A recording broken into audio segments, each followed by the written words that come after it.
இலங்கை வந்துள்ள ஜப்பானிய சமாதான தூதுவர் ஜசுசி ஆகாசிக்கும் ஜனாதிபதி மஹிந்த ராஜபக்சவுக்கும் இடையே சந்திப்பு ஒன்று இடம்பெற்றுள்ளது. அலரி மாளிகையில் நேற்று இந்த சந்திப்பு இடம்பெற்றுள்ளதாக ஜனாதிபதி செயலகம் தெரிவித்துள்ளது. இதன்போது நாட்டின் தற்போதைய அரசியல் பொருளாதார நிலைமை தொடர்பில் கலந்துரையாடப்பட்டுள்ளதாக தெரிவிக்கப்பட்டுள்ளது. யுத்தம் நிறைவடைந்து சிறிது காலத்துக்குள் இலங்கை எட்டியுள்ள இலக்குகள் குறித்து இலங்கைக்கான ஜப்பானிய விசேட தூதுவர் ஜசுசி ஆகாசி மகிழ்ச்சி வெளியிட்டுள்ளார்.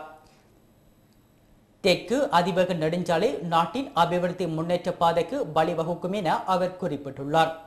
இதன்போது கருத்து தெரிவித்த ஜனாதிபதி மஹிந்த ராஜபக்ச தனக்கு கிடைக்கப்பெற்றுள்ள கற்றுக்கொண்ட பாடங்கள் மற்றும் நல்லிணக்க ஆணைக்குழுவின் அறிக்கை உள்ளடங்கல் குறித்து ஜசுசி ஆகாசியிடம் தெளிவுபடுத்தினார்.